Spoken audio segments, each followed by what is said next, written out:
Hello, dear students. Myself, Dr. Ashish Garg, Associate Professor in Chemistry, सेठ R.N. Ruia, government college, Ramgarh, Shekhawati, district Sikar, Rajasthan. बच्चों, हम पढ़ रहे हैं बीएससी पार्ट 3। ऑर्गेनिक केमिस्ट्री में एक यूनिट आपकी है ऑयल, फैट एंड डिटर्जेंट्स। इसके बारे में हम अध्ययन कर रहे हैं। मैंने अब तक इसके 1, 2, 3 पार्ट्स इसके मैंने ऑडियो वीडियोस बनाए हैं। यहां पर this is the synthesis of detergents, right? और सिंथेसिस ऑफ डिटर्जेंट्स में this is the second one, right? यहां पर बच्चों हमने स्टेप फर्स्ट में यानी पार्ट 3 के अंदर इस जगह पर पार्ट 3 में इस जगह पर मैंने इसको बनाया था सोडियम पैरा डोडेसाइल बेंजीन सल्फोनेट। इस डिटर्जेंट को हमने बनाया था, राइट? और ये एक बड़ा कॉमन डिटर्जेंट रहा है जिसका कि उपयोग होता रहा है, राइट? लेकिन यहां पर इस डिटर्जेंट में आप इसका स्ट्रक्चर देखेंगे कि 1357 टेट्रामिथाइल, यहां पर इसमें 4 ब्रांचेस होती हैं, राइट? तो ब्रांचेस ज्यादा होने के कारण यानी यहां पर ये जो एल्किल ग्रुप होता है, मैंने यहां पर लिखा है दिस इज द आर कितना है, कितने कार्बन है? 11 से 17। तो यहां पर बच्चों यहां पर कितना है? 12 carbon. This is dodecyl, right? और इस 12 कार्बन में हमने क्या देखा था कि टेट्रामिथाइल, दिस इज 1357 टेट्रामिथाइल, इस तरह का एल्काइल ग्रुप यानी ऐसा एल्काइल ग्रुप जिसमें ब्रांचिंग होती है।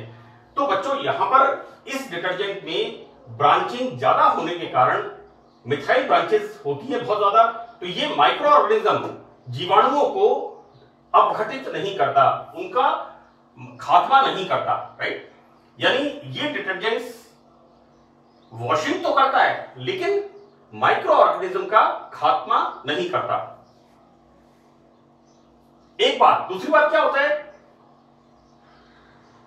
कि यहां पर मिथाइल ब्रांचेस, जैसा कि मैंने आपको बताया, आप पार्ट 3 में जो ये सोडियम पैरा डोडेसाइल बेंजीन सल्फोनेट है, इसको आप देखेंगे उसमें ब्रांचेस ज्यादा होती हैं। तो होता क्या है कि इस डिटर्जेंट को हम जब पानी से वाटर से वॉश करते हैं तो इसका निष्कासन, राइट, इसका एक्सट्रैक्शन इज वेरी टफ, मतलब इसका पूरी तरह से नहीं निकलता है, राइट? ये इसका एक डीमेरिट था। अब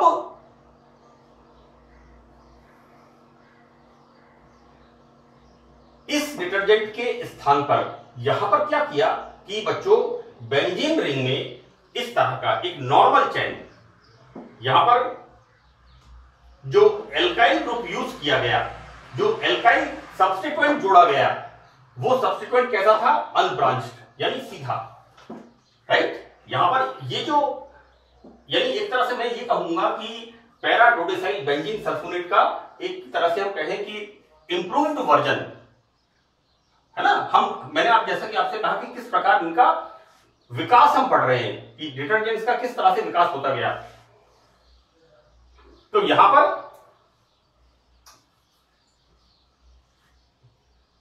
पर जो ये मिथाइल ब्रांच वाला एल्केन था, इसके प्लेस में एक unbranched alkyl group benzene ring पे जोड़ा गया, राइट? और एक डिटर्जेंट की खोज की गई। यहां पर बच्चों इसको सिंथेसिस करने के लिए, राइट, यहां पर इसको जब सिंथेसिस करते हैं तो यहां पर बेंजीन की एल्काइलेशन कराते हैं अनब्रांच्ड एल्कीन के साथ। This is this is C11 to C17, right? ये C17 और C18, C11 से C18 तक N लिखा है मैंने यहां पर। ये CH2 ग्रुप कितने हो सकते हैं? C11 से C17, C18।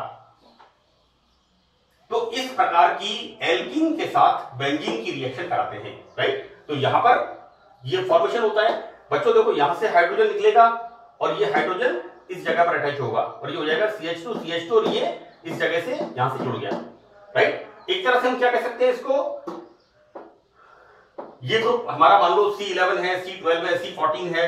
What we can say, this we can say n alkyl benzene. ये जो एन एल्काइल बेंजीन है इसकी रिएक्शन हम कराते हैं फ्यूमिंग H2SO4 के साथ। तो बच्चों यहां पर सल्फोनेशन बेंजीन में कहां पर होता है?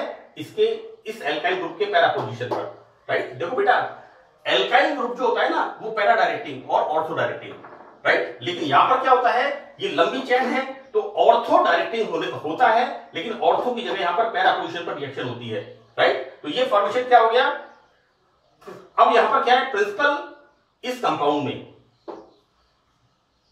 जो प्रमुख क्रियात्मक समूह है, प्रिंसिपल फंक्शनल ग्रुप है, कौन सा है, sulphuric acid. So that this is the para alkyl. मैंने यहां लिखा है पैरा और यहां पर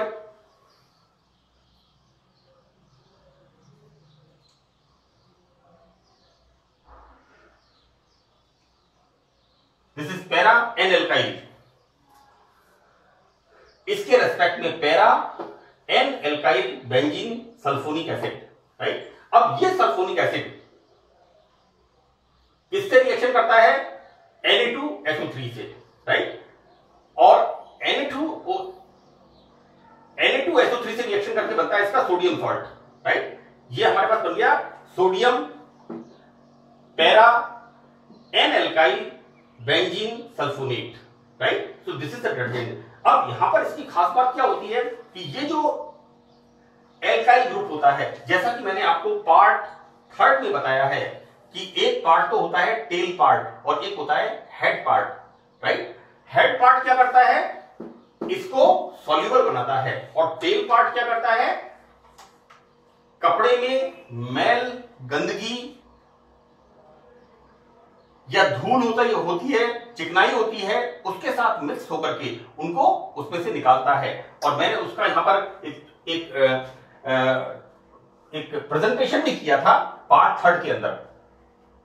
तो बच्चों यहां पर इस प्रकार के डिटर्जेंट्स बायोडिग्रेडेबल होते हैं और सूक्ष्म जीवाणु इसमें अपघटित होते हैं और पानी से आसानी से निकल भी जाते हैं। यानी जब हमारी कपड़े की वॉशिंग हो जाती है तो ये बहुत आसानी से 2-3 बार हम जब बैच एक्सट्रैक्शन करते हैं, बच्चों सॉल्वेंट एक्सट्रैक्शन में एक प्रोसेस है बैच एक्सट्रैक्शन। हम जब कपड़े को धोते हैं तो क्या करते हैं, 5 लीटर पानी लेते हैं, शर्ट को डिप करते हैं, निचोड़ते हैं, फिर 5 लीटर लेते हैं, फिर डिप करते हैं, फिर निचोड़ते हैं, फिर 5 लीटर लेते हैं। तो this is called batch extraction, right. It's a technique, it's a analytical technique. लेकिन ये एनालिटिकल टेक्निक्स हमारे हर घर में हम रोजाना देखते हैं जब कपड़ों की वॉशिंग करते हैं कि हम 5 लीटर पानी लिया, उसमें कमीज को निकाला, अच्छी तरह से उसको निचोड़ा, पानी को निकाला, अगेन फ्रेश 5 लीटर पानी लेते हैं, उसमें डिप करते हैं। इस तरह से 2-3 बार इस प्रोसेस को हम दोहराते हैं और यहां पर ये डिटर्जेंट बड़ी आसानी से पानी से बाहर निकल जाता है।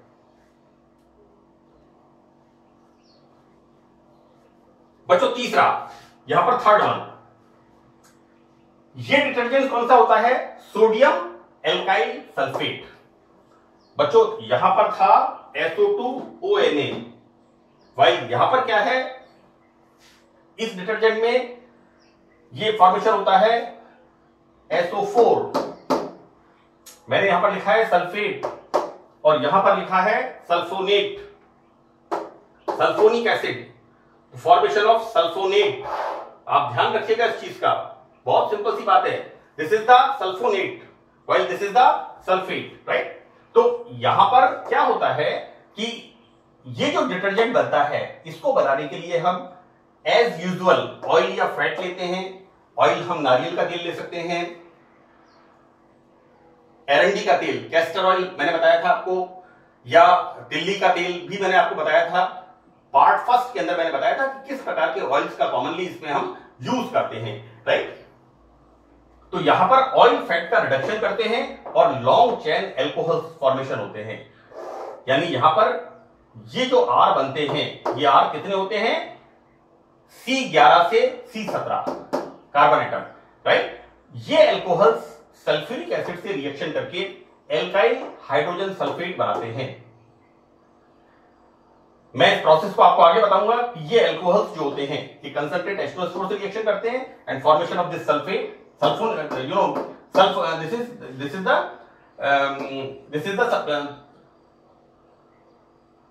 Alkyl sulphuric acid, right? This is alkyl sulfate. This is the alkyl hydrogen sulfate. The correct name is alkyl hydrogen sulfate. इनका फॉर्मेशन होता है, राइट। अब अब ये जो सल्फेट बनते हैं, कौन से वाले सल्फेट? Alkyl hydrogen sulphate. ये alkyl hydrogen sulphate as usual हम इसकी सोडियम कार्बोनेट के साथ रिएक्शन कराते हैं और सोडियम कार्बोनेट से रिएक्शन करा करके इनके यहां पर इनके क्या बनते हैं? सोडियम सॉल्ट फॉर्मेशन होते हैं। This is the sodium alkyl sulphate. बच्चों यहां पर ये बन गया सोडियम एल्काइल SO4 सल्फेट, है ना? ये इसका इंप्रूव वर्जन है। और यहां पर खास बात ये होती है कि ये जो एल्काइल ग्रुप है ये कैसा है? सीधी चेन, राइट? जैसा मैंने आपको बताया कि डिटर्जेंट्स में दो पार्ट हैं, एक हेड पार्ट है जो कि डिटर्जेंट्स को सॉल्युबल बनाता है और एक टेल पार्ट है जो कि डिटर्जेंट की अपमार्जक एक्टिविटी, वॉशिंग एक्टिविटी को एक्टिवेट करता है, right? So this is the formula of oil and fat. जैसा कि मैंने आपसे कहा था एस्टर, फैटी एसिड्स यानी क्या होते हैं? ये फैटी एसिड्स के एस्टर होते हैं, ऑयल एंड फैट्स। मैंने सोप जब बताया था तो सोप में इस बात को मैंने यहां पर बताया था डिटेल के अंदर कि किस तरह से ये ऑयल एंड फैट, यहां पर आर क्या होते हैं, कितने संख्या में होते हैं? ये आर होते हैं C11, C12, C15, C17, right? इसका रिडक्शन करते हैं और रिडक्शन हम किससे करते हैं? बच्चों आपने नाम सुना है K2Cr2O7, राइट? मैं आपको इसलिए इस बात को कोरिलेट कर रहा हूं, आप लोगों ने कैटलिस्ट हमने यहां पर लिया है, this is dichromate, this is cupric dichromate और copper dichromate, right? We use the catalyst here copper dichromate. आपने नाम सुना है K2Cr2O7। K2 मतलब दो पोटेशियम है, एक पोटेशियम के ऊपर +1 होता है and this is Cu, this is 2+, this is copper dichromate. So we use this as a catalyst in formation of this type of higher alcohols। यहां पर ये बच्चों R जो है, this R is either C15, C17, C18, जो भी इसमें हम बनाना चाहेंगे and this is the formation of glycerols, right?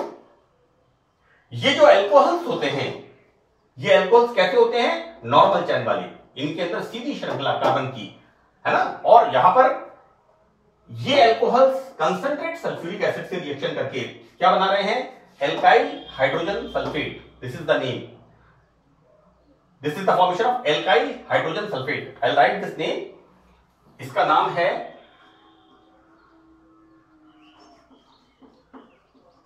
Alkyl hydrogen sulphate. Name of this compound alkyl hydrogen sulphate. और बच्चों ये एल्काइल हाइड्रोजन सल्फेट जब सोडियम कार्बोनेट के साथ रिएक्शन करता है तो ये बनाता है बच्चों यहां पर sodium salt of alkyl sulphate, right? This is the formation of sodium alkyl sulphate. बच्चों this is the sodium alkyl sulphate.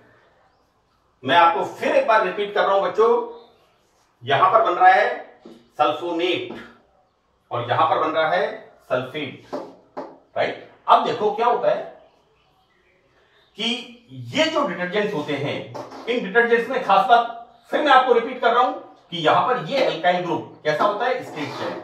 और स्ट्रेट चेन होने के कारण ये माइक्रो ऑर्गेनिज्म को यहां पर ये समाप्त कर देता है। तो एक तरह से इसका भी ये वाला एक इंप्रूव्ड वर्जन है, ये थर्ड जो हम सिंथेसिस कर रहे हैं। अब यहां पर एक बात मैंने और लिखी है कि लिक्विड डिटर्जेंट्स, राइट?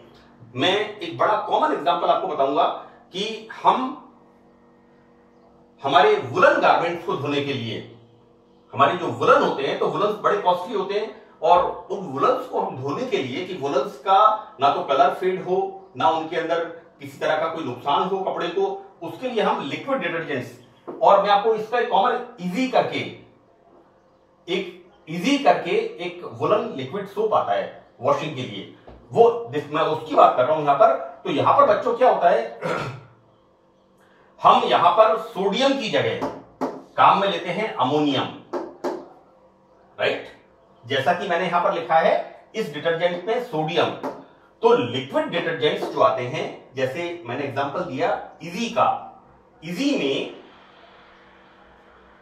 जो धनायन है, आयनित होने वाला सिरा है, वहां पर हम लेते हैं अमोनियम आयन। सोडियम की जगह वहां पर लेते हैं हम अमोनियम आयन। और वो अमोनियम कैसा आयन होता है?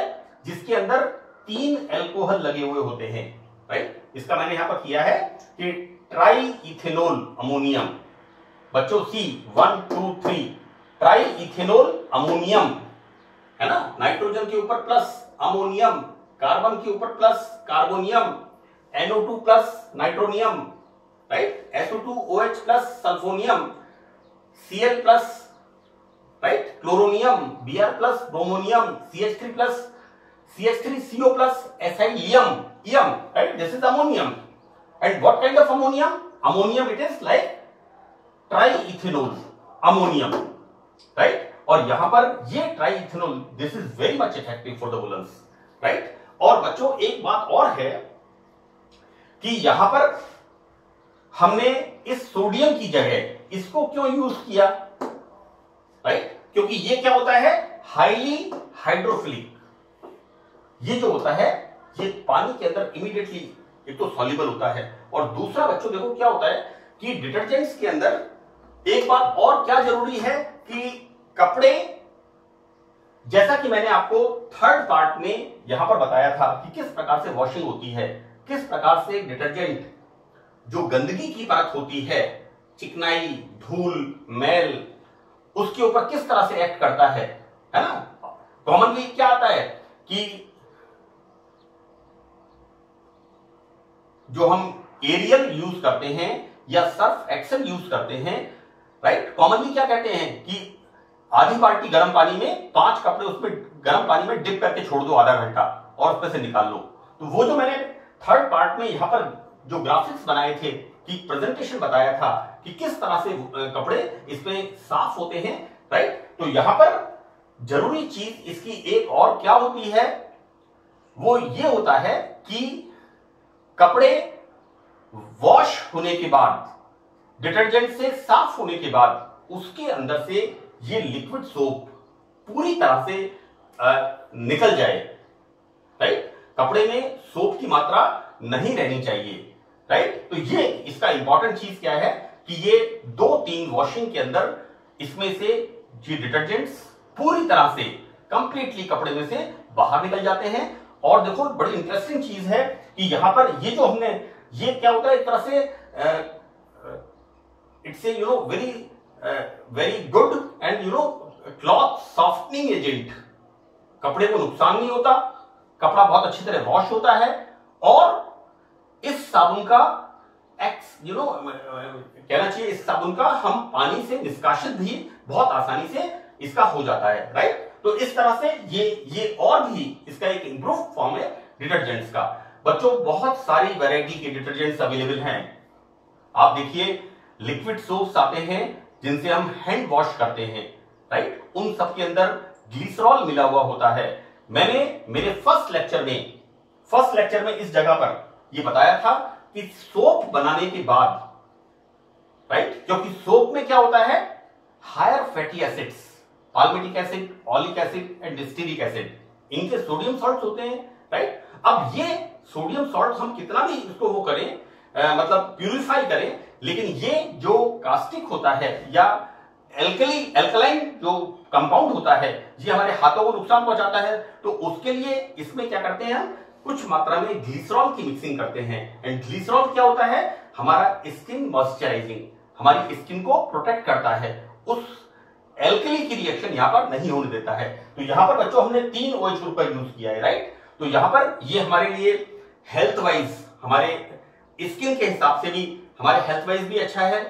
दूसरा वॉशिंग भी अच्छी होती है। तीसरा हाइड्रोफिलिक है, पानी में इजीली सॉल्युबल है, एक्टिविटी इसकी अच्छी होती है, और साथ में इसका एक्सट्रैक्शन कहना चाहिए इसको, निष्कासन, पानी के द्वारा वॉशिंग करने पर इसका निष्कासन भी बहुत आसानी से होता है, राइट। बाकी 1-2 इसके सिंथेसिस और हैं, वो मैं आपको नेक्स्ट पार्ट में एक्सप्लेन करूंगा। So that's all in this part 4th, oil, fats and detergents. Now it's over, thank you.